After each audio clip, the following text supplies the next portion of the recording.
السلام علیکم ورحمۃ اللہ وبرکاتہ۔ اہل حدیث حضرات عام طور سے رمضان کے مہینے میں ایک دھوکہ یہ دیتے ہیں کہ جو تہجد کی حدیث ہے اس کو تراویح کی حدیث بنا کر پیش کرتے ہیں، اور یہ کہتے ہیں کہ تراویح تہجد ایک ہی نماز ہے،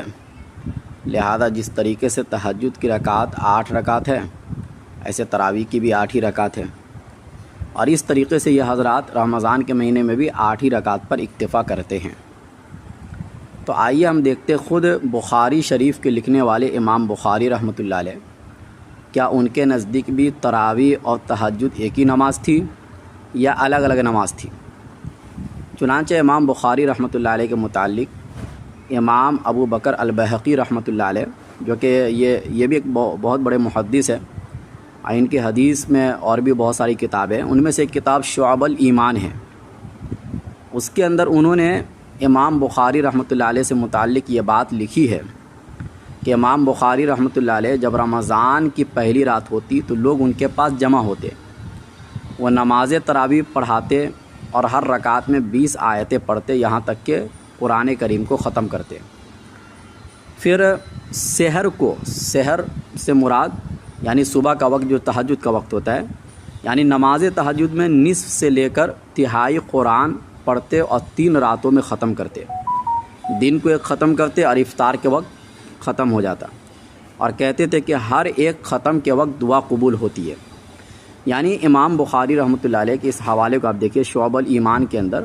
جلد نمبر 3 صفحہ نمبر 525 پر یہ بات موجود ہے کہ جس میں ان کی ایک نماز وہ ہے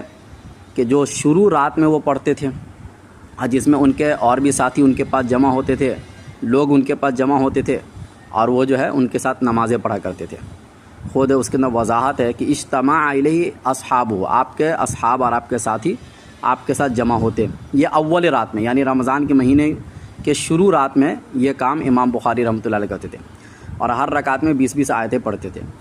اس کے بعد سحر میں یعنی سحری کے وقت میں جو تہجد کا وقت ہوتا ہے اس وقت میں پھر سے نماز پڑھتے تھے وہ، اور ہر 3 رات میں ایک قرآن ختم کرتے تھے، یعنی گویا کہ ایک دن میں 10 رکعت پڑھتے تھے وہ، اور اس کے بعد ختم پر پھر دعا کرتے تھے اور کہتے تھے کہ ہر ختم کے وقت دعا قبول ہوتی ہے۔ تو یہ بات امام بخاری رحمۃ اللہ علیہ کی موجود ہے شعب الایمان کے اندر، جس سے یہ پتہ چلتا ہے کہ ان کے نزدیک تراویح اور تہجد الگ الگ نماز ہے۔ اچھا، اس بات کو امام علامہ ابن حجر عسقلانی رحمۃ اللہ علیہ نے بھی فتح الباری کا جو مقدمہ ہے ہدی الساری،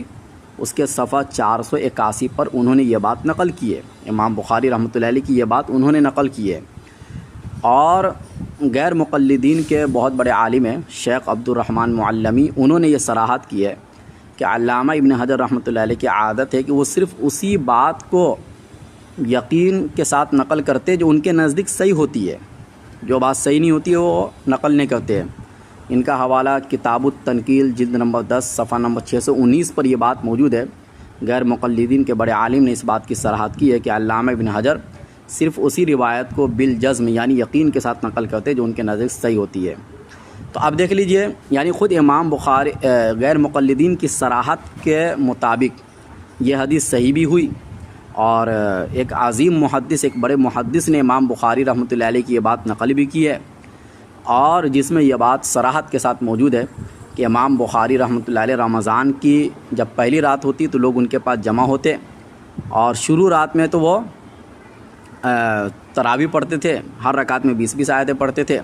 اور پھر سحر یعنی نماز تہجد میں نصف سے لے کر تہائی قرآن پڑھتے تھے اور 3 راتوں میں ختم کرتے تھے، دن کو ایک ختم کرتے، افطار کے وقت بھی ختم ہوتا،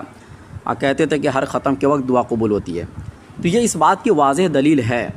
کہ تراویح اور تہجد الگ الگ نماز ہے۔ اب خود ہی فیصلہ کر لیجئے